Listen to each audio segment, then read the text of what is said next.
Brenton Rickard, thank you so much for coming onto the show. You've got a Commonwealth gold medal.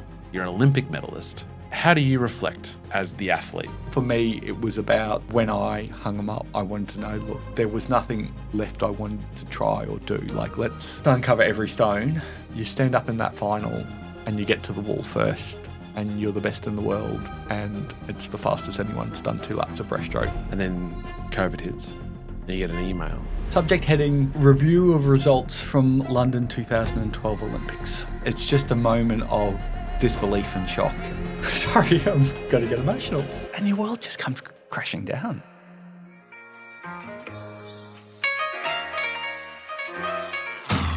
Welcome to the Success Times Happiness podcast, a platform dedicated to engaging discussions with inspiring individuals aimed at nurturing personal development. I'm Richard Thompson, your host, a father, entrepreneur, world champion ultraman, and passionate about all things high performance. Our mission is to empower both ourselves and you to unlocking our fullest potential, recognizing that this life is no dress rehearsal. While I may not have all the answers, this show serves as our collective journey to uncover them. For most in Australia, Brenton Rickard is a household name. One of the heroes from the Australian Olympic swimming team, Brenton competed at 2 Olympics, received 2 silver Olympic medals. He's a world champion and a previous world record holder. He put men's breaststroke on the map in this country. He retired in 2013, and that was the end of the story. Until 2020, when he was accused by the IOC of taking a banned substance back in the 2012 Olympics. This turned Brenton's world upside down. He knew he had to gather all of his strength to prove his innocence and clear his name, which he finally did in 2023. It is a truly remarkable story, and I cannot thank Brenton enough for his time and his ability to so eloquently tell his story and put the listener right there in the thick of things. Enough said. Let's get into it. Brenton Rickard, thank you so much for coming onto the show. Thanks for having me. You are the perfect person to have on this show, and the reason why we started it to begin with. Your history and your career is this beautiful medley of high highs, driven pursuit, excellent pursuit of high performance, coupled with a couple of really, really challenging chapters of your life. Really intrigued to get into it and talk about that. As you sit in front of me, I have a world record holder. You broke a world record. You have won a world championship individually and within a team. You've got a Commonwealth gold medal. You're an Olympic medalist. How do you reflect as the athlete? It's a big question, to be honest. It fills me with immense pride. You know, like at some stage, you're some 8-year-old kid dreaming of the Olympics, dreaming of representing your country. You know, for me, swimming was that passion. And when you're in it, you're just so driven by how to get better. What's next? What do we do next? That you don't necessarily stop and reflect. And when you do get to that point, and I retired in 2013, you know, it was 10 years on the team, you know, 2 Olympics, 2 Commonwealth Games, 6 World Championships. But beyond just being a part of the team, you know, having that success, winning an Olympic silver or 2 Olympic silver medals in Beijing, and then the next year, you know, winning a world title and breaking a world record and standing on that top step of the podium and having the anthem played in your honour is a moment that you just will never forget. It's a shame that a lot of us experience that the good times, the mixture of adrenaline and euphoria means somewhat of a blur in your memory. The bad times are as clear as day, and we'll probably get to that at some time in the discussion as well. At the same time, you just have these, as blurry as they are and as quick as they flash by, these moments of realizing, you know, those hours and weeks and years of hard work and what they actually produced in whatever 58 seconds or 2 minutes and 8 seconds of close to perfection as you hope. That it's something that I'm just truly proud of. Take me back to you as a kid and you getting the goggles on and going to the pool, and that period of time where it went from a thing you did once a week to learn how to swim to actually, this is something that I really, really enjoy. I want to do this a lot. It's probably a common story that, you know, we all are encouraged to learn to swim. It's such a life skill here in Australia because of how much time we spend at the beach or creeks and rivers and these type of things, that I don't know exactly when that part of it started for me. very young. A chunk of my childhood, I lived in Cairns in far north Queensland, and it's hot up there. And so most afternoons you'd go to the pool, and there was a public pool next to the primary school I went to, and I certainly remember some learn to swim classes there that then evolved into, I guess, a junior training squad, and that it was that thing of, well, we're going to be here anyway, let's get involved. And it's a theme that ran through my whole career that, I got there and there was, a group of guys of a similar age to me that were also kind of in that same boat, and we just got along and we built a friendship, and that friendship, as well as the fun of swimming, just brought me back and brought me back and brought me back. And before you know it, you're kind of 10 and you come down to Brisbane and do a state champs. And, we were the best. We won the club relay as a tiny club from Cairns, these four young boys at the age of 10 at a state championship, which was pretty unheard of at the time. Kind of just started that journey. And, my family relocated to Brisbane soon after that. Once again, found myself in a program where I just had great mates. I had a love for swimming, and part of that is finding the fun in exertion and testing yourself, and part of that is, like, for me, the world goes quiet. You dive in the pool and it's just serene, and I feel so comfortable in the water. And post swimming, I tried to get into surfing, and it was always funny that I found being on a board less natural than just floating in the water. But so that's kind of where it started, and it's never a straight line from that point to world champion in 2009. There's ups and downs along the way, but the love for the sport was there, and the connection and community I had within the sport was there from an early age.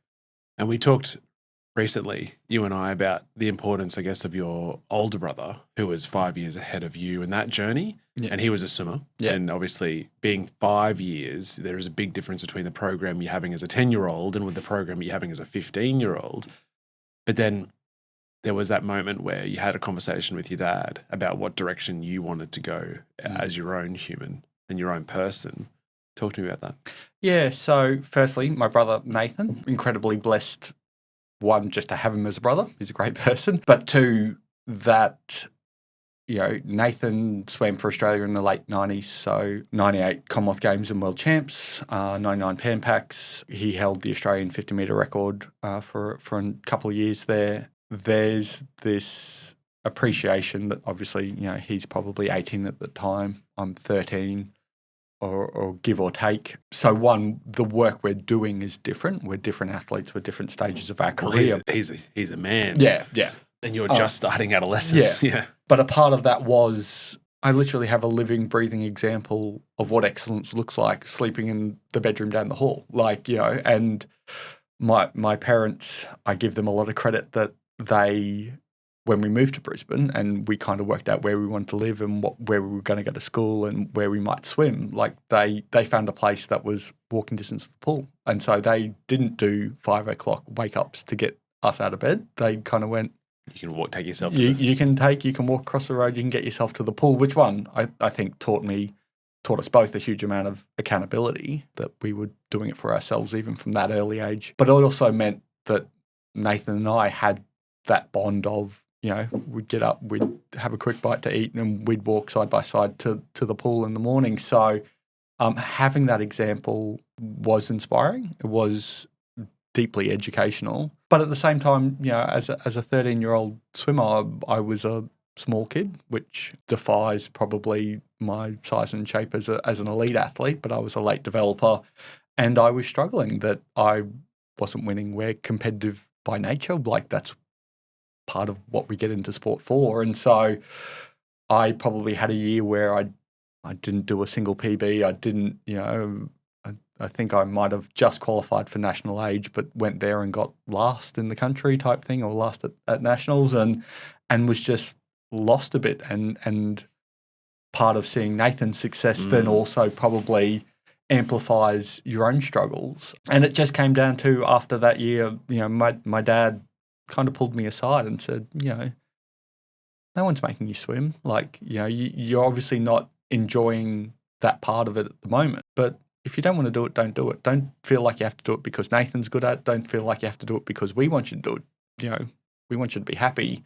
Make your own mind up. If there's other sports you want to play, if you don't want to play sports, if you want to go into something else, we're here for you. And it was really that conversation that made me kind of stop and reflect and go, yeah, I do love swimming. I love the sport of it. I love that physical exertion, that challenging yourself. I love the community. I love the people I trained with and all those parts of it. And it was that release, I guess, of pressure of thinking I had to be great at it at that moment that then got me in the sport and enjoying it again. And that coinciding with some significant growth. I grew 10 inches in a calendar year between 15 and 16 type thing. And so you go from being the small kid that is always struggling to keep up to, on a level playing field or even potentially one of the big kids, and all those skills that I'd had to develop to keep myself in races then became, rather than trying to level the playing field, became a real strength and a real determining factor of starting the race in front rather than coming up from a dive and being half a body length behind. So the growth was part of it, but I think that change in mindset of I'm doing this for me, I'm doing this because I enjoy it, was probably the beginning of that journey to elite success. I think in retrospect of listening to that story, I sort of thought, and as a father, I'm thinking, God, I'd be giving you a dressing down and going, the path isn't easy and that you've got to be able to endure long periods of sustained nothing, no feedback, no positive feedback, and you just got to manage that and get through it. But what your dad did, and what the sounds of it, is that it just so gently took that pressure away. Because obviously you're struggling in that period of time going, I'm rocking up to the pool every morning with Nathan and I'm getting nowhere. And he's in the spotlight, he's killing it. And I'm just sitting in the quagmire. But I think by what your dad did was, it was able to say, stop comparing. Yeah. And taking the victim mentality away from you, like deflating that and going, this is on you. Like no one else is there. No one else is forcing you to do it. And you're not letting anyone down if you don't. And then you're left there almost like metaphorically naked in the situation of going, this is up to me. And what are you going to do about it? And I think the fighter in you and the high performer in you were like, okay, I've taken those elements away from the equation and I'm left with me. Yeah. And I'm up for that. And I'm ready for that. Yeah. And that's like, it's amazing. Yeah. And it's something like, in hindsight, and no disrespect to my dad, but I don't think he would have necessarily broken it down to that level. Yeah. But in his very loving, gentle way, could just go, hey, let's remove all the noise from around this and just go, what do you want to do? And that was really the important question for me. Because, like you say, there's those parts of my personality, that driven nature that a lot of us athletes and business people have, that you just need the right direction to focus that in. Because any other kid may have gone, oh, great, I'll pick up soccer, move on. Or but posing it as a question rather than, hey, if you don't want to, don't do it. It was a, hey, look, do you want to do this? Like, do you want to commit? Taking away the hurdles that may be in your way at the moment Yeah. of comparison or of living up to someone else's expectation, and it rests with you, and to be able to go, oh, actually, I do love it. Yeah. And I want to keep going. Yeah. So then you progress, you grow. I mean, you're 6'10" as we are now, but when does the step to elite pursuits, when does that come? It's probably from 16, I would say. Okay. So that conversation probably happened when I was 14, and 15 was probably that year of consolidation, for lack of a better phrase, of finding that fun in the sport, finding that joy, and finding that commitment to swimming. And a period of growth, which meant that was probably a hard time to swim fast when you're growing that rapidly. And there was a bit of body management and those things that come into that period. But by the time I come out of that at 16, I've somewhat developed into the physical aspect of me, but also mentally I've kind of grown and matured, and I'm still young. I'm still very much a teenage boy at that stage, but I've learnt enough. I've developed enough that I can kind of progress, and so that's kind of, you're probably talking around 2000 then. Getting to watch the Sydney Olympics, the home games, and the inspiration that provided. Probably go and win national age group championships at 16, I think, was the first time I kind of medalled at that level. And then it's probably 2 years of incremental improvement, but pretty rapid incremental improvement, to then making my first national team to go to World Short Course in 2002. So it was pretty quick, and I was still very much a developmental project, but I'd gone from an early teenager that was struggling to, I've got most of the physical tools and the mental tools. It's improvement around the edges by that stage. A matter of time. Yeah. What was the goal when you did think, okay, I could do this as a career or as a profession? I could swim professionally, or at least at a very, very, at the elite level. What's the goal? What's the mindset of? Is it I want to make a particular team? Is it I want to medal at a particular event? Is it just I need to get that PB down? What is it? I mean, you're very much focused on the improvement side of things, on improving the best times, improving those things. I always talked about, rather than just a single set goal, I had a checklist of things that I could potentially want to achieve in my swimming. Physically written? Physically written. I don't think I still have it, but it did exist there. And so that was an Olympic gold medal, a world record, a world championship, Commonwealth, and so it's a long checklist going from those very high things all the way down to making my first national team, making a world championship final, and so you very much looked at it from the bottom up. All right, this next 12 months, there's a world championship in Barcelona in 2003. I want to make that team. I want to, make a final. I want to win a medal in a relay, even at that early stage, and those type of things. So that became the focus. But you always had a view of the longer term and that whole list of things. And so you have those periods where you might not quite get what you want from that particular goal at that particular time, but also understanding, well, hey, I'm improving other aspects of my swimming, other aspects of my life that will get me to those other goals when they roll around in 12 or 24 months' time as well. So there's that mixed bag of the here and now and that the day-to-day or the next big meet, but also going, there are bigger things that I want to do in the longer term as well. So you make your first adult national team, or professional national team, I guess, in 2002.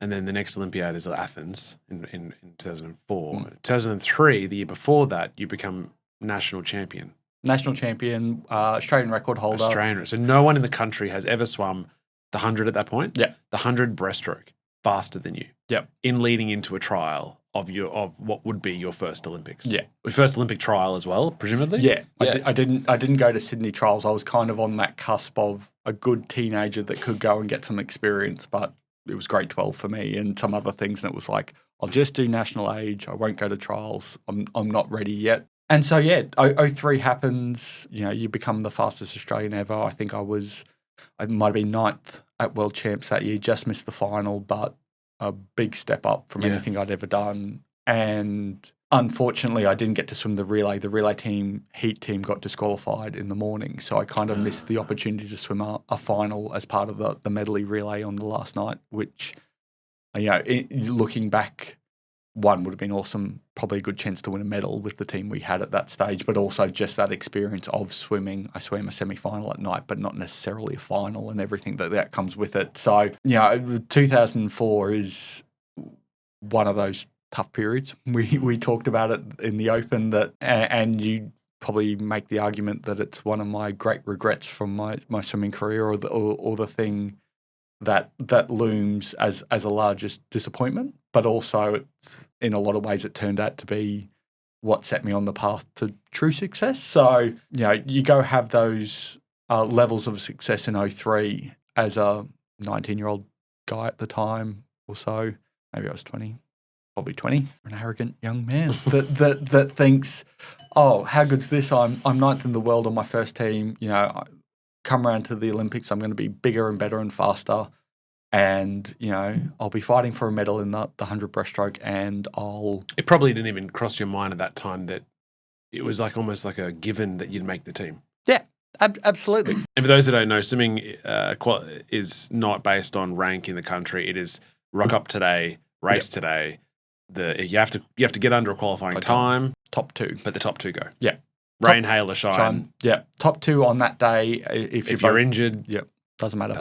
And I have a story about that I might share as well, but Okay. that's another one. Yeah. So rather than spending the 9 months or so between World Champs 03 to Olympic trials focusing on what I'm going to do to be better, I spend the days going, oh, you know, in 9 months' time I'm going to be an Olympian. And not I would put it as wasting time, wasting days, rather than making today count. Just ticking a day off the calendar, doing maybe not the bare minimum, but not pushing the boundaries in terms of what I need to do to improve. And so I show up at Olympic trials in 04, and I think deep down I knew I hadn't done the work. I knew I was probably underprepared. And so I get up and try to bluff my way through it. And a false sense of bravado, a false sense of arrogance of, it's Olympic trials time, I'm just going to go crush it. And so I equal the national record for the 50 metres in the first lap of a 100-metre race. So so at halfway in your race, no one has swum a 50 faster individually by itself. Yeah, in the nation's history. And I would not recommend that to people at home. And so, I'm 3/4, half a body length in front with 25 metres to go, a mile in front. But I've absolutely overcooked it. And so with 15 metres to go, I'm an arm length in front. At 5 metres to go, it's dead even. And when you touch the wall, you miss the team by, I want to say 0.2 of a second. It might even be a little bit less, but it's not much. And, the qualifying time and the time to finish top 2, I would have done, I think maybe 6 times in 03 between World Champs. I went to World Junior Games that year and a few other events.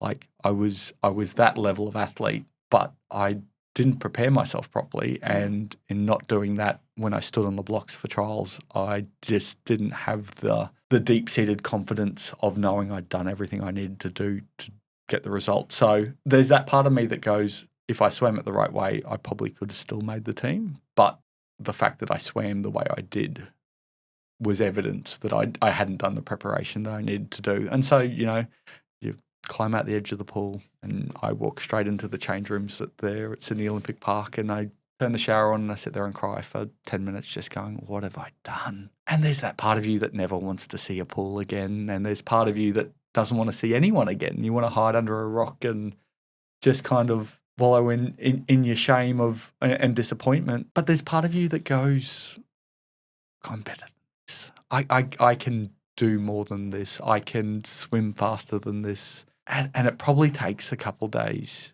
for that to come to the surface. But it was there pretty soon. And I'm lucky, I'm grateful that I listened to that part of my brain and part of my soul that was kind of going, hey, look, come on, let's truly see what you can do. And a few things fell in my way. My coach, who had been my long-term coach since I'd moved to Brisbane, so we'd been working together probably for close to 15 years by that stage, kind of said, oh, look, I can get you a place to go do this series of races in Europe.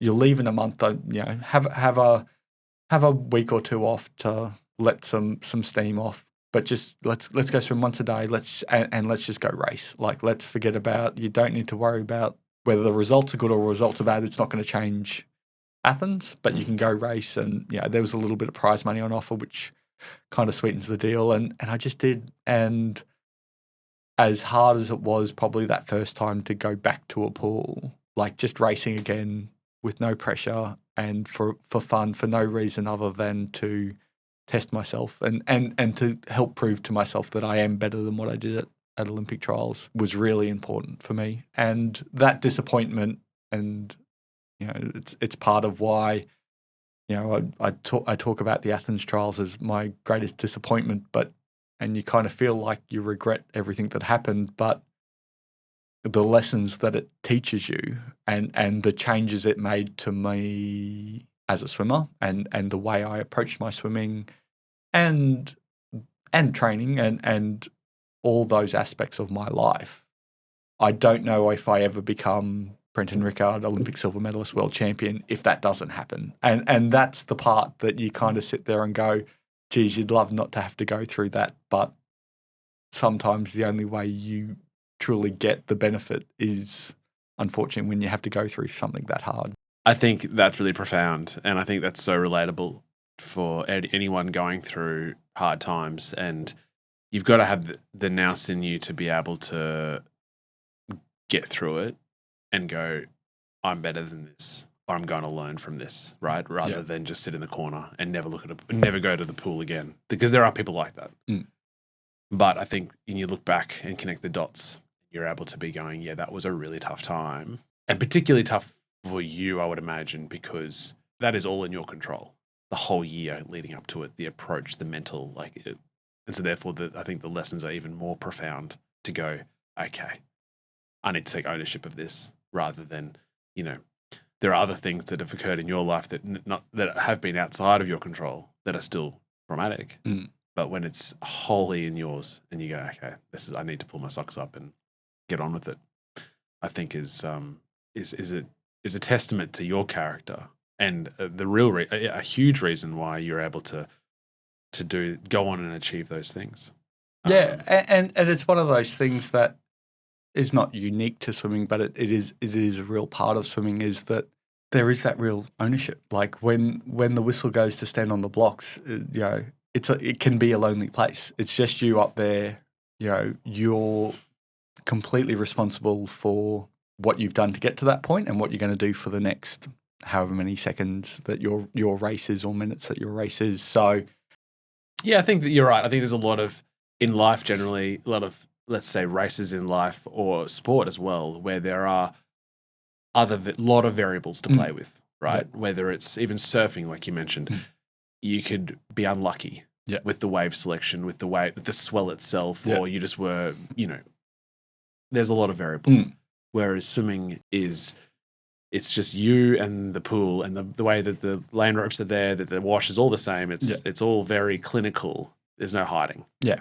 There isn't. As I said, it's one of those things that is both challenging and quite liberating about it, that luck doesn't play a huge factor. Like, you get your chance to prove how fast you can swim in the same way the other 7 guys in the other 7 lanes do. And, if you do the job and someone beats you, you just have to kind of tip your hat. Oh, for sure. And you can't control them. Yeah. You might, but you've got a time and you know what your best is, and you know what you just did, and whether or not that, for sure. But so then the period you pull your socks up, you get through it, and talk to me about those 4 years between those 2 different Olympic trials. 04 kind of happens, and did you watch the Olympics in 04? I did, and we like both the best thing for me and the hardest thing to do. Like we would wake up at whatever it was 4 a.m, so obviously with the time difference. And we would watch, 2 hours of swimming finals, and then we'd go to the pool and train. And and seeing my own events, and obviously feeling like you're missing out, but seeing also people who were teammates, training partners, or people who I'd been on teams before with, being there and having these great experiences and missing out was hard to see. But it also just reaffirmed that I didn't want to miss another team. I was that passionate about it. I didn't want to get beaten in another race in Australia for the rest of my career, and that didn't happen. But that's how I felt. Like it was that compelling to me that I just never wanted to experience it again. So, there was some significant changes to, I guess, my attitude, and part of that is about that that daily drive just to do something that's improving you. Like, it may not be, you may not necessarily, it might be a recovery day, but I'm going to swim technically perfect. I'm going to do every turn as well and as sharp as I can. Those type of little things. Upping the ante of the high performance approach, was a part of it. Yeah, to that stage, I wasn't really swimming the 200 breaststroke. I was very much focused on the 100 and to a lesser extent the 50, which wasn't an Olympic event, but it was a world championship event. My coach and I kind of sat down and said, well, in 4 years' time, there are 2 events on the Olympic program, the 100 and 200 breaststroke. Do you want to, 1, improve your chances by having 2 events to qualify, but also 2, if you're good at it, you'll have twice as many races to do at the Olympics. So we kind of set in motion a plan to go from a 50, 100 swimmer to a 100, 200 swimmer, which physically I don't think I'm quite as naturally designed to swim the 200. Okay. It's 200s are generally for smaller, less powerful breaststrokers that can do breaststroke all day and they just rate up and they go, which is not the way I swam it and not the way I'm built to swim. But we kind of developed a plan to do that. So, in literally 4 years, I went from not doing the 200 breaststroke to an Olympic silver medalist in the 200 breaststroke. And that's probably the part of that journey that I'm most proud of, that as well as dealing with the disappointment, the process of going, well, I'm going to, come Beijing, I'm going to do both and I'm going to be great at both. And I'm going to, and it turned out only by small margins. Like I missed a medal in the 100 by 0.1 of a second or 0.15 of a second. And the opposite happened in the 200, that I think I was 0.02 in front of third and 0.06 in front of fourth. So like kind of over a career, you kind of have those ones where you just get there and those ones that you don't just get there. So, and once again, even that 4 year period's not a straight line. Like 05 and probably more so Melbourne Commonwealth Games in 06, home Commonwealth Games, we win the relay. I get a silver in the 200 breaststroke and I get 2 bronze medals in the 50 and the 100. And between those 3 individual events, I was 0.33 of a second off having 4 gold medals. Like, yeah, okay. Like it was 0.01 in the 200. It was 0.13 off winning. 0.01 in the 200. 0.13 off winning the 100 and 0.18 or 0.19 off winning the 50. Like just all these close finishes that I just didn't quite get. But once again, the learning experience, the understanding, the teaching yourself to be your best, for us in swimming in particular, that ability that I probably developed 04, 05, 06 of producing my best swim in the final is a huge part. And so you kind of go to Beijing trials and there's that element by that stage. We won the medley relay at World Champs in 07. I got second in the 200 and third in the 100, or the other way around. But, medal individually, won the relay. Like there wasn't a lot I hadn't achieved, but until I made the Olympics team, it didn't. Because you also had a relatively successful 2003, as well, right? Yeah, before the Athens qualification. Yeah. So you talk me through the first individual event for the Beijing trials.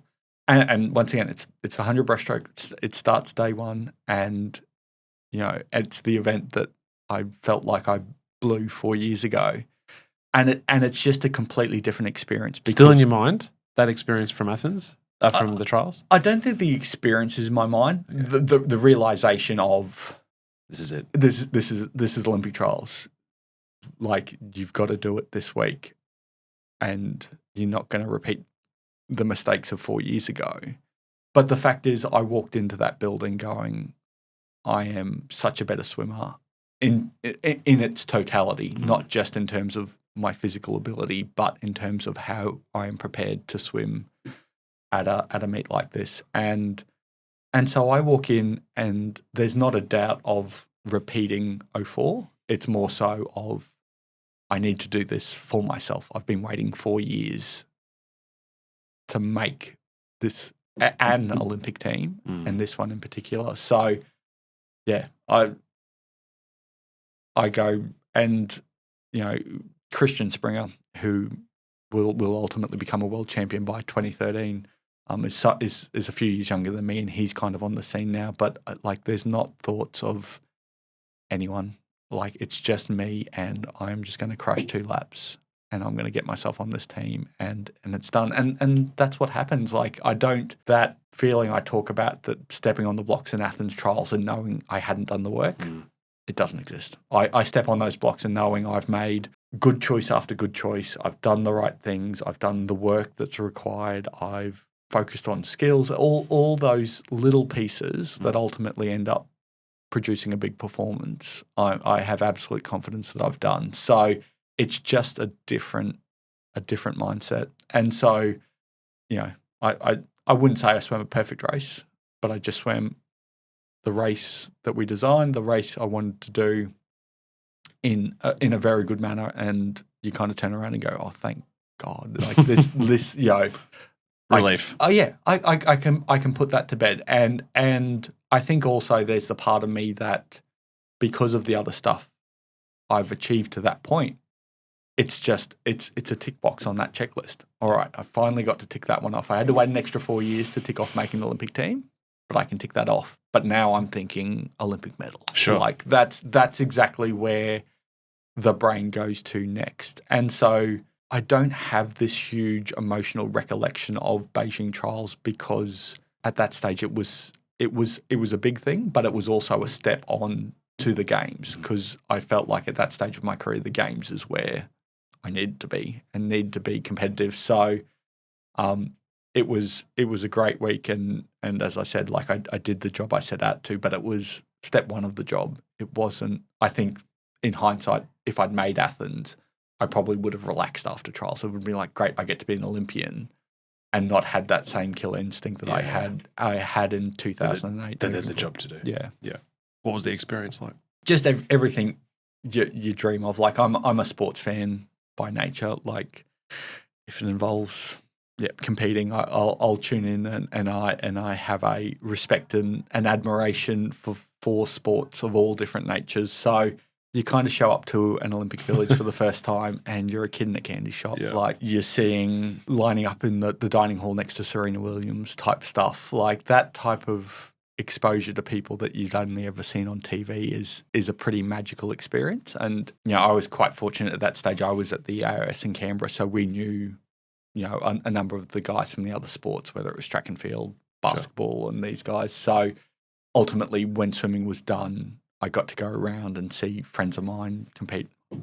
I still tell the story that my favourite memory from Beijing was we went in to the basketball. I think it might have been the round of 16. The Australian Boomers played the American Dream Team, and we kind of wrangled our way into the athlete seating with some of the guys. And so Paddy Mills and Joe Ingles and some of these guys that have forged incredible careers were at the Institute when we were there, and so I got to know them and cheer them on. And you could duck out to the concession stand at a Chinese venue and buy a carton of beer for $15 Australian and just bring it down into the... Perfect. So, you know, we're done swimming and we're sitting, you know, 2 rows back courtside.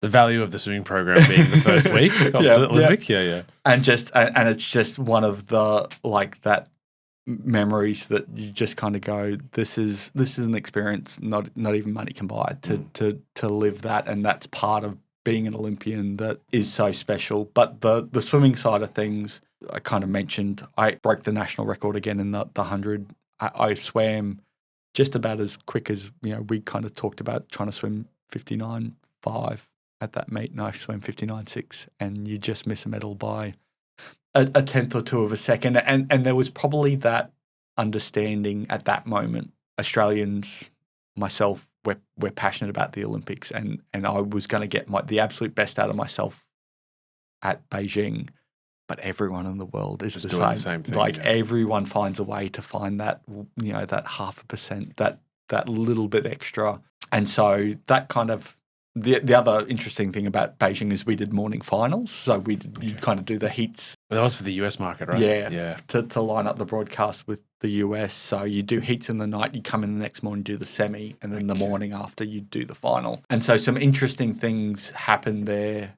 where people were so used to swimming nighttime finals, their heat swims would be incredibly fast. And then they'd struggle to get up the next morning to do the semi. And so we'd done a lot of practice in the months leading up with our training and even our racing domestically to kind of get us used to that. So it really showed itself in the 200 that we kind of one I quite enjoyed. I never swam twice on a day, which is really rare. Like you obviously have those nighttime backups to the next morning, but you'd only ever swim once, which meant you could generally find a way to be fairly well rested and at your best. But the 200, I think it ultimately is that I swam the 5th fastest 200 at the Beijing Olympics. Like some guys came out and absolutely blasted out in the heats. Oh, wow.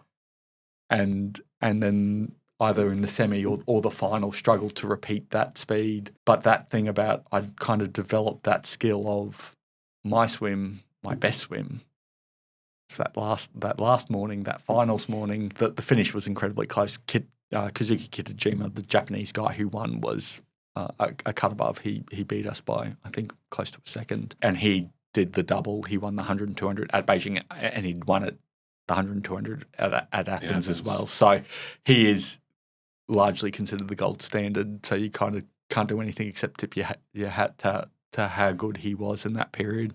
But yeah, all that work we'd done in developing a way to swim 200 for me kind of came to fruition in a I won't say perfect swim, but as good a swim as I could have hoped to produce on any one day in terms of rhythm, rating, timing, all that stuff, skills. And yeah, I think I out-touched someone by 100th or 200th of a second on the wall for the silver medal. Such a long way from where I was in 04, not even doing the event. It's part of my career that I'm probably most proud of. And that whole experience of getting to stand on an Olympic podium. And I was very fortunate through my career, both my parents and my then girlfriend, now wife, did get to travel and see me swim in person. So there's a beautiful photo of me kind of climbing up the railings to give my girlfriend a hug and then also my parents a hug from Beijing, which is one of those memories that you like. That, once again, a bit like the basketball story that not many people get that. Yeah, it's a pretty special thing. And then we kind of have a day off when we back up to do the medley relay, which is always the last event on the swimming program. My little piece of sporting history is that that was the event that Michael Phelps won his 8th gold medal in and became the most successful Olympian at a single games, and then obviously on to having the record of the most Olympic gold medals in history as well from his future success. So it'd be a cooler story if we got to stop him. Like we had a pretty good team and we were right there, but as soon as he dived in, Michael, Andrew Laudersteiner, who was our butterfly, he got the bronze medal in the 100 fly, so he's no slouch. But Michael did just put together one of those legs that probably just took the race a little bit out of reach, and we couldn't quite. We had Eamon Sullivan doing the freestyle leg at the peak of his powers, and he kind of clawed back a chunk of it, but we just couldn't quite get them. So it was great to be there in that moment, and you kind of reflect on one. I often reflect on, it was probably 48 hours after I'd won the silver medal in 200 breaststroke, and I'd barely slept and I'd barely stopped smiling in 2 days. And in that time, Phelpsy just got up, won another close race, got up, won another close race, got up, done a great relay leg. Like that ability that he has and continued to demonstrate of just being, one, an absolute freakish physical talent, but the mental aptitude to produce great performance after great performance and not let the emotions, good, bad, or indifferent, get in the way is still something that I marvel at to this day. And then the next year, you break the world record in the 100. How does that feel? It's something that, and there's a disclaimer here about this. This is the suit era. Like it's one of those things that it's a shame. I look at and we wore different suits in 08 than what they wear these days. You could wear full body suits, whereas now the regulations are basically racing shorts.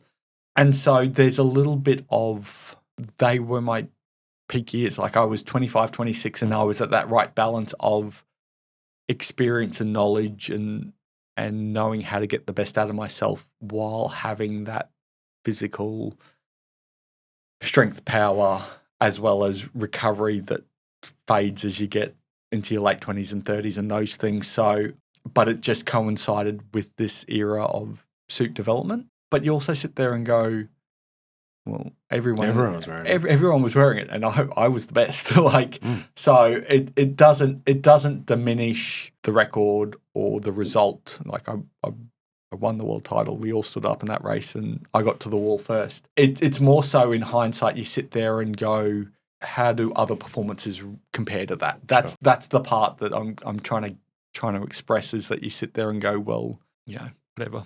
4 years later, I swam this, or 2 years before the suit, I swam this, and you kind of get robbed of that perception of fast as ever. Yeah, or not so much fast as ever, but where does it? How much better of a swim was that than swimming 59.5 or these other performances? And that's the part that I kind of you wish didn't happen. That you wish it was all. You're all in sluggos. Yeah. It's all the one way, and it's a much easier comparison. I think it's probably a little bit to our point about how swimming generally provides us that. Like, you each get a lane, and your time's your time, and there's no asterisks. Yeah. Whereas this is probably the one time in swimming where that did exist, not between people in individual races or individual swims that year, but between years of swimming. So, but that makes sense. It's like as I said, you stand up in that final and you get to the wall first, and you're the best in the world, and it's the fastest anyone's done 2 laps of breaststroke. It's special. Like, the record was broken, I think, in 2012. You kind of go, yep, that's expected. Records are made to be broken. The winning the world title is probably the part that meant most to me at the time.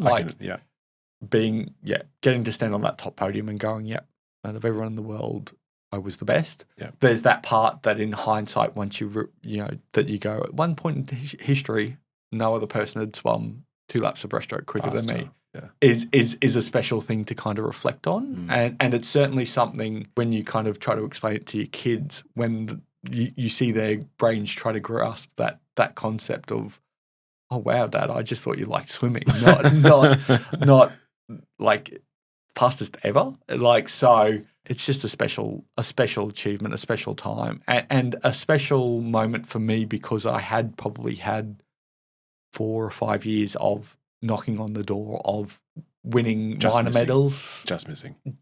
And being close but not quite there. So that's certainly one that you go, to be on that top step, to have the anthem played, to be the best in the world, and to be at that stage the fastest ever in the world. Yeah. You just go, it doesn't get much better than that. And then the experience through to London. Yeah, and it's that hard thing, because I continued to swim well. Like, it wasn't like I ever really felt like I fell off a cliff, but I got old in terms of swimming. Like, I was nearly 30 by the time I retired, which is fairly old, and it's probably a reflection of that I was a late developer and probably not necessarily made the team late, but especially missing Athens. That first part of my career, I probably didn't quite get enough. Or in hindsight, you'd love to say, yep, I'm a 3-time Olympian because I got to go to Athens and then, these 2 other Olympics. But London in particular, I swam well, and the 100 was quite literally the same as Beijing. Like, the time I did in the semi was 100th of a second slower than the bronze medal time in the final, and I swam, I think, 0.05 slower and was 5th. Like, there was that group of us that all touched the wall again and didn't quite get there. How nonchalant you are about making an Olympic final. And just missing a medal. But you know what I mean? Like, by that stage, I'm not thinking only about winning medals, but that's the expectation I have of myself. That's the bar. Standard. Yeah. And so standard. You kind of finish London going, it wasn't a bad meet, but it wasn't quite what, 1 or 2 slight changes and it'd be a great meet. And that's elite sport. Like, it does come down to the centimetres being or the 100th of a second that can be the difference between having an okay meet and a great meet. And so I probably had, London was very much that experience that I don't think I swam badly, but I certainly just didn't quite get the result I wanted. So we won a bronze medal in the medley relay at the end of the week, which was, I swam the heats for, so Christian swam the final for. So that was a nice way to finish out the meet. And there's probably a little element for me that by that stage I was the old guy on the team, in inverted commas, whereas Beijing was very much my generation of swimming. I was mid-20s and it was all the guys. We'd kind of come up together and a big group of them had retired or didn't make London 4 years later. And so as a team dynamic, it was different for me. It was probably the next generation of athletes coming through. As I said, you're still a kid in a candy shop when Novak Djokovic, the Serbians were in our same block, and so opening ceremony day, he's there and he's in his opening ceremony outfit, and you kind of get to meet guys like that. Like there's still that element, no matter second Olympics or any of those things, that you just see people that you just go, wow. Like so, there's still that element, and it's still an incredible time to be a part of. But there's that little bit of an elite athlete, or my experience as an elite swimmer. So much of our memories of a event, or to a lesser extent the city, is linked to how well you swam there. Like I sit there and go, Rome, where I won world champs. Oh, Rome's my favourite city in the world. And you're kind of like, is it really, or is it just because you've had a wonderful experience? You've had a wonderful experience, and so everything you do and see is best ever. So Beijing is probably more that out of my two Olympics, because I had that slightly better swimming experience.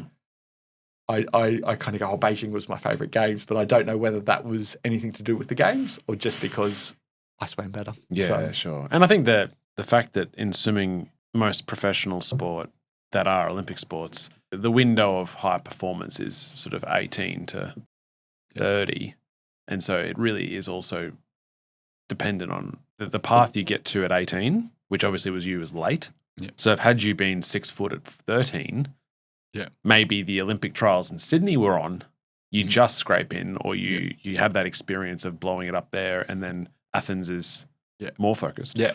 For you, you're at your peak only in one Olympics. Yeah. And then, to a certain degree, and with all respect, like it's funny how it really depends on the year you're born, relative to your development, relative to when the actual Olympic line hits, as to how many and at what performance you'd give. Yeah.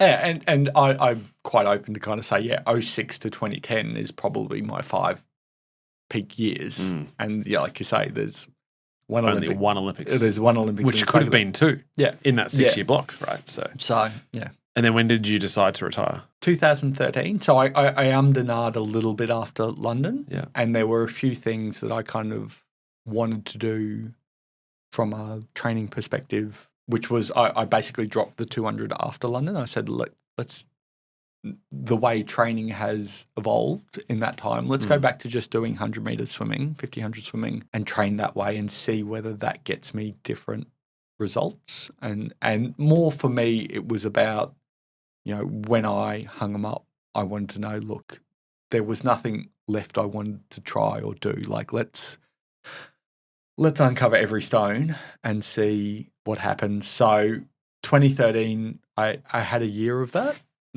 So there was probably a lot less swimming training and a lot more cross training. Gym, CrossFit. When we swim fast and or technically, and that's about it. We're not wasting meters, basically. And likewise, a lot more focused, I'm approaching 30 on recovery and what we do out of the pool to make sure, the days we press the go button, I'm ready to go. And outside that, it's largely, just getting ready to go. And it was one of those ones that World Champs in 2013 was in Barcelona, same as 03. So it was kind of a special thing to kind of go back to the place where it first started. And it was one of those ones I had one of those preparations where I struggled to stay healthy. I had to swim trials with a 2 centimetre tear in my groin muscle and some of these things that you just kind of, the body was just not quite managing. Then I got a good period between trials and worlds where I was fit and healthy the whole time, and I was like, oh, maybe this will work. And I just had one of those meets where I think I missed a semi by 100th of a second, or I was, some of these things, and it was just a bit deflating to be like, well, this is the worst result I've got since 2003. Like, as well as being back to Barcelona, it's actually I'm kind of here and I'm not getting the results I wanted. And so you kind of have that realization of part of me wanted to go another year and give it another year of doing the specialist training. And part of me was like, look, I gave it a go, didn't get the results I wanted. At that stage, I had post-swimming career I wanted to get into and lined up. And it was just like, no, maybe this is time to say goodbye. So I kind of spent the second half of the competition umming and ahhing about it. On the last night of swimming, I kind of told the team that I was retiring, which is a pretty rare thing to do for a swimmer. Like, usually it's after the fact, right? Yeah, usually everyone goes home and reflects and then decides to hang them up, or it's the opposite, that you retire because you don't make the team. Sure. Like, swimmers in their mentality are often rarely go out on a high, because when you're swimming well, you just think you're going to keep swimming well. So I had a great meet, but I'll be back next year, And so you keep coming back because you want to be part of that special thing again and again and again. And so you come back 1 year too late, or you just to the point that you don't make the team, and that's the disappointing note you end on. Versus at least, although it was a disappointing note, it was as part of the team, and I could kind of tell the team there in person. So that was a pretty special way to do it. And as I said, like, first team in 2003 and last team in 2013, both in Barcelona. So I kind of walked away with knowing, I tried everything. The tank was empty in terms of motivation. I'd given everything I could have, and you kind of walk away proud and content. You have your career post-swimming and everything's going well, and then COVID hits and you get an email out of the blue in 2020. In 2020. And it was spam. Delete. And it just... From who? It comes from the Australian Olympic Committee. Okay. So they Subject heading, I think, review of results from London 2012 Olympics.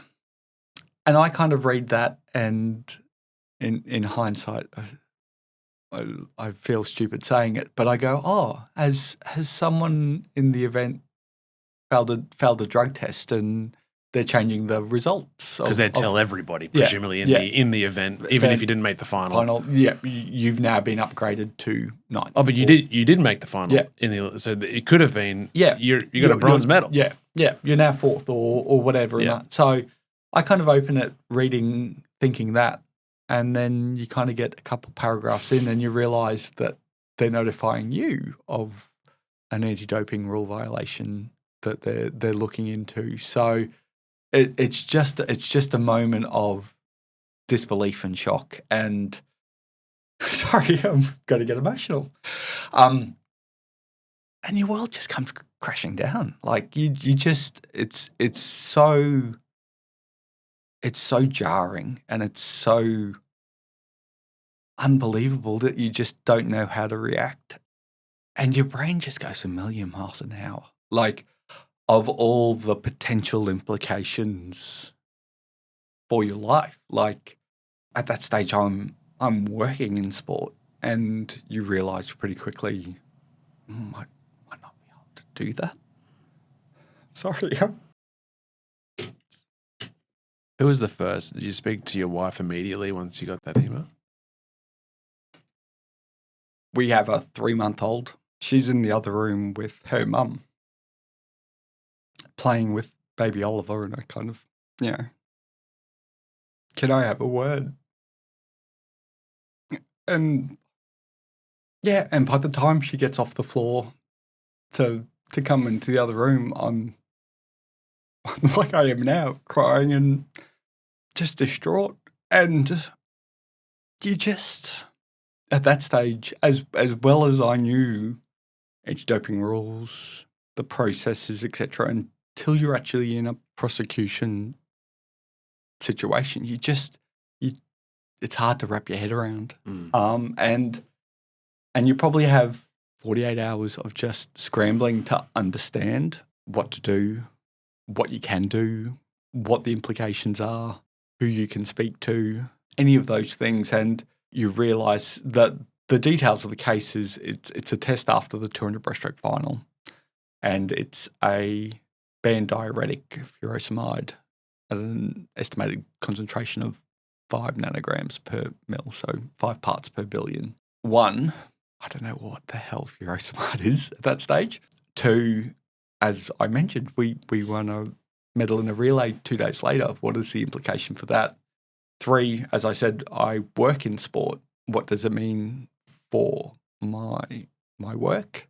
And then there's just this natural contradiction that exists within yourself that I can look in a mirror and know the way I carried myself. Which is at odds with what's being accused. Yeah. And that feeling of, I don't know whether I can ever walk into a pool again. Sorry. No, it isn't that long ago that this has all happened. And it's funny, like, pretty obvious that there's a level of pain that comes with it that I can talk you through the details of the case and be fine, but you talk about those feelings and that impact. And like, we're honestly, we're 4 or 5 years after the fact, and we're still unpacking the impact it has emotionally on myself, on my wife, on my kids. So that's probably the part of it that's hardest to talk about, and probably why I'm struggling so much right now. But the long and the short of it is, I get notified. COVID hits. You basically have those conversations with lawyers about what could it be, what can we argue, what can we prove, and it's an uphill battle. Like, the way strict liability works in doping cases is, if there's something in your system, you need to demonstrate how that got there and that it's not because of your own recklessness or stupidity or, I guess, intent for those people doing it on purpose. And it's an 8-year-old test. It's been frozen in a freezer in Switzerland for. You can't necessarily grab your drink bottle from training last week to test anything. So you kind of realize pretty quickly you're up against it, and you throw into the mix. You start this process and COVID strikes and they close the lab, so you've got to wait an undisclosed amount of time to get your B sample tested to whether you even have a case to answer. And so you're just sitting there feeling like there's an axe swinging above your head waiting to drop. And presumably that's at that point, other than your wife and maybe a couple of very close friends, you're completely isolated in the sense that you can't confide in anybody to anybody about what's going on. And it is COVID and dealing with all of that stuff anyway, but you've got this life-altering potential in all the negative ways, but you don't want to say anything because it may not be anything. It could have been an issue with the A sample, but also who knows how this will play out. And then they go, "Oh, Brenton, how you going?" And you're just putting a front on. Right? And that's probably the part of it that it took a huge toll that I didn't really appreciate in the moment. That, athletes are given confidentiality in these processes. You as the athlete protect that because you ultimately hope you can win the case and it all goes away and no one has to know.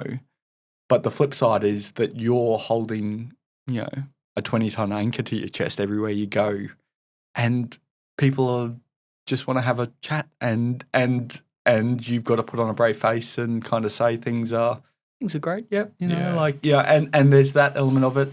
You could say in hindsight you might do things differently, but you're doing things the way that you think at the moment is the only way to get through it. So, it was a long time before I told the teammates that their medal, because once again, you kind of hope, well, is there a way that this won't ever impact the medley relay if they remove my result from the 200 breaststroke only and these things. So you kind of going through all these machinations of what could be the outcome. I did have to resign. Like, I was doing, 3 different contracts for sporting events, and at the time that I got notified, and I had to resign 2 of them on the day, and which then means you've got to explain to your boss why? Which everyone was very understanding, but it's also, that's not a fun conversation to have. And it just exacerbates the reality of the situation, right? Yeah, absolutely. So the not knowing, the drawn out process and timeframes was a huge part as well. And probably the other context you need to put around this is this probably happens, 6 months after Shayna Jack's case comes out and her confidentiality gets broken, the story gets leaked, and Shayna gets blindsided by everyone in the world knowing, when it shouldn't have happened that way. And so you kind of sit there and go to bed each night going, am I going to wake up tomorrow and this story's going to be out there? And that level of stress around that as well. The anxiety around it, yeah. Takes a toll. And it's one of those ones that it mounts and it mounts. And so, I get notified in January 2020, some stage, I think in June, maybe late June, I get a random email saying, oh, yep, the lab's reopened in Switzerland. Here's your B sample results, which show that there's still traces in that. The case will therefore be handed over to a CAS arbitrator to hear your case and the IOC's case against you. You have a window now to supply documentation, etc., your case, a written case, and then there'll be a hearing sometime November-ish. And so, once again, you work hard on developing a case, which ours, once again, probably doesn't meet that standard of proof of how it got into my system, because I've been robbed of that opportunity. Our case was very much that there's been an increase in these. So diuretic non-performance enhancing diuretic at such a low level, but still at that relevant time was too high of a concentration. It's not that it's too high. It's that there's any of it. Oh, okay. There wasn't a threshold. No. So at that point. So at the time of the London Olympics, they were kind of the standard tests could pick up diuretics to a point of 200 parts per billion. So they then have upgraded the tests to how small of concentrations they could find, and by modern time, by 2020, they're picking up a part per billion. So mine had 5. So it was 40 times less than what they were used to finding at the time of the test. And these substances are in existence on over-the-counter Panadol, ibuprofen. What we ended up finding and how the case was resolved is that, furosemide is quite a cheap and simple diuretic, so it helps your body reduce fluid in it.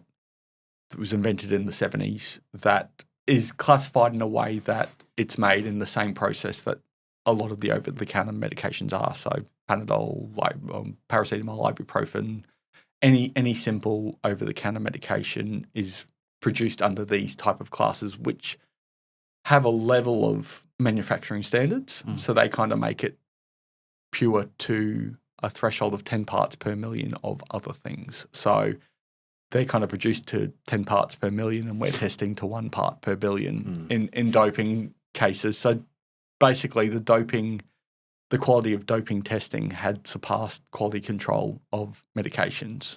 I mean, during my career, we were always warned about supplements, because supplements quality control is not as strictly administered as medication, but medications were largely considered fine. But what had happened is the test has gone so much higher. The test had surpassed that, and so now that they kind of realised that, and they were giving notice to a lot of athletes across all sports. I wouldn't say a lot, but there was a sharp rise in the number of these low-level, low-concentration diuretic tests, and that a number had proven their innocence largely by luck, that their test had been turned around so quickly that they got tested on a race day on a Saturday and got notified on the Monday, and that they still had, the packet of medication that they'd taken, that they could show contamination. And so a few people had gotten off that way, but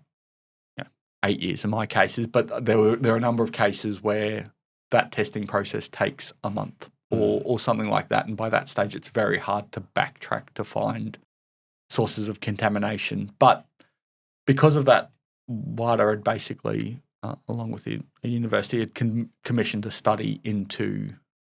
That was not as a result of your specific case. It was underway. It was already underway. It was underway, Yeah, but okay. we basically became aware of this maybe a month after the WADA was already looking at this as a potential issue and looking at their own research. Yeah, interesting. So we kind of found shortly after the hearing. So we had to go through the whole hearing rigmarole, and that's a hard thing to sit there and have the Olympics calling you a cheat to your face. But that's another story. We became aware of it, and so we requested a stay on proceedings to basically say, well, let's see what this research says. This is clearly exactly what we're talking about in our case. And the IOC did support that in our request. So a stay was granted. It basically showed that, yes, these type of diuretics exist as contaminants in most, or not most, but there are examples in a large range of over-the-counter medications. So if you've been taking these type of over-the-counter medications, there's chances are you will inadvertently have contaminations of diuretics. And at that level, yeah. Therefore, no case to, like, we're not going to prosecute. Yeah. WADA have since instigated a rule of, I think it might be 50 parts per billion is the baseline cutoff, that anything under that can be, it's such a small amount, it won't actually have a diuretic effect in anyone's system, but also that it could very likely be a contamination in another medication. So you don't necessarily have a case to answer. So that was kind of tabled and put into rules mid-2021. And it was the day of the opening ceremony of the Paralympics in Tokyo that I finally got the call to say, yep, the case has been settled. Dismissed. You have no case to answer. They've dropped it. You're free to go. So, that's 18 months. And while we probably knew from December 2020 that we might not have a case to answer, until that research was really tabled, you're kind of hoping for the best, but you kind of have the worst in the back of your mind as well. So it was a long and stressful time. To your point, like there was that element of me that shut myself off from the world because I didn't want to have that awkward conversation either about the case when it became public knowledge at the time of the hearing or before that, in terms of feeling like you've got this weight that you can't tell everyone about because you don't want it to be public knowledge. So it's been, you can hear in my voice that it was a tough experience to go through, but also you do what's right in the moment and you try to make good. You get some help in terms of a psychologist and those things. But even then, probably post-case, I probably spent the first 12, 18 months trying to win back what was taken from me. That mentality was destructive in its own way, in terms of, as much as you want to try to make things right, like you don't make things right by scratching things back. You've got to accept that this is now part of my story. This is now part of my reality. All right, from whatever, August 2021, what do I want my life to be? Rather than going, well, it cost me however many thousands of dollars. It made me feel bad. It made me, and trying to find a way to undo it. You can't necessarily undo it. All you can do is go, well, this is my baggage. Yeah, and this is my new normal. And so it probably took me a good 12, 18 months to kind of get my head around that. Not to say I would have necessarily, I was fortunate enough I got to be executive director of a World Swimming Championships in Melbourne short course in December 22, and part of that was very much for me to be back in swimming and be back on pool deck and to be able to feel comfortable in that environment again. In hindsight, it was me trying to take back what was stolen. I wouldn't necessarily, if I had the hindsight I have now, I think I still would have done it either way, but I probably would have done it from a different place of... Sure. But maybe you needed to get through, you needed to do it for yourself Yeah. anyway Yeah. to get to this place. Yeah. Right. Which I think I did, but I think I kind of went into it with the wrong mentality of, Sure. yeah. So it has a lot of similarities to missing the Athens team. I think the hard thing was Athens was in my control, and it was in my control then to make the changes I wanted afterwards. This was completely like that feeling of being out of control and just getting sideswiped from nowhere was something that even that point of feeling helpless and how do you prove your innocence because it's 8 years ago, that whole feeling was really tough to deal with. But you do your best you can. Like you do in a swimming race, you get up there and this is what I've got, this is what I'm going to produce on the day, and the results will be the results. So it was a lot to go through, and the world with COVID, my kids were, little. Like Ollie was a baby, and you have that reflection afterwards that you're like, for the first 2 years of his life, I was depressed for 18 months of it. So, those type of things you kind of reflect on, and once again, you can't take back, you can't change that, but you go, all right, well, how do I be better from now on? So that's the type of thing that like the Athens experience, you kind of go, there's a huge part of me that wished that never had to go through it or deal with it, but maybe that there certainly are lessons for me in it that hopefully will help me live the rest of my life the way I want to, or the way it should be. Yeah, I think people go through that traumatic event and in any capacity, and then to get over that and accept it, there is a period of time. But that period of time, they say our time will heal it. It's up to you to accept the situation and move from it. And however, when you want to, wherever you get to that point, however long that takes is up to you. Yeah. For you, 12 to 18 months to get, okay, I can kick and scream and try to get back to the person before all this. But the reality is, this is my story, and I'm moving forward from here. And so it's a testament to you to be able to draw a line in the sand and say, this is the story now, and I'm moving from it. The other thing that I'd love to say is that, it seems to be this sort of in your nature, which is so inspiring, right? So from the conversation with your father as a kid to go, this is up to you to basically write your own story, despite the way you're feeling now. And then you go, I got it. I'll do it. I'm going hard at this. To missing the Athens games and going, this is all me. I've got to now. It's up to me to respond, essentially. And you did it in spades. And then it's not what you expected, right? Because it is out of your control, this 2020 sort of event.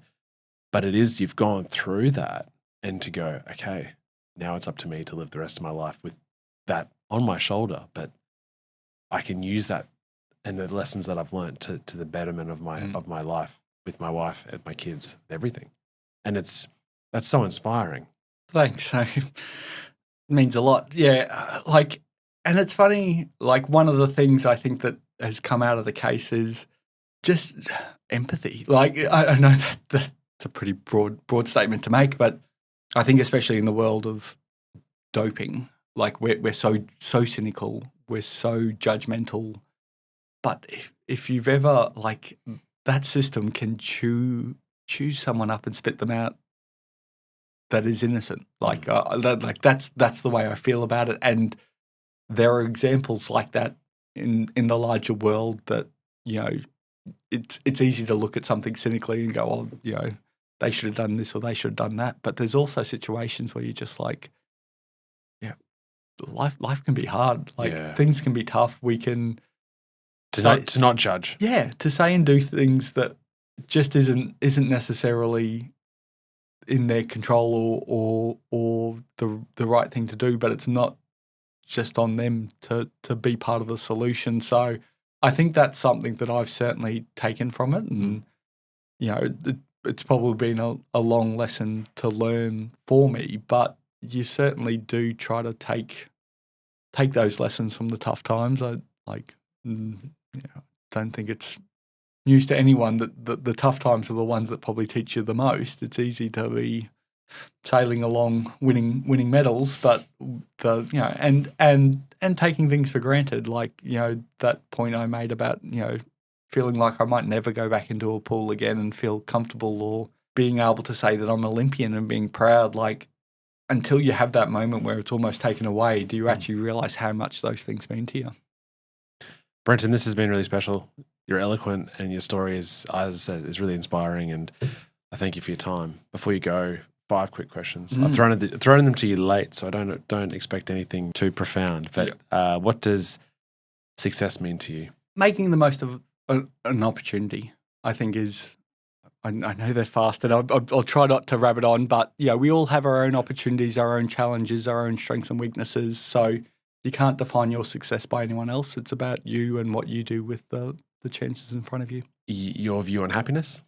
I think it's being energized and being where your feet are. If you're happy with what you're doing, you're in the moment. Yeah, you're full of energy. You're content. All those things.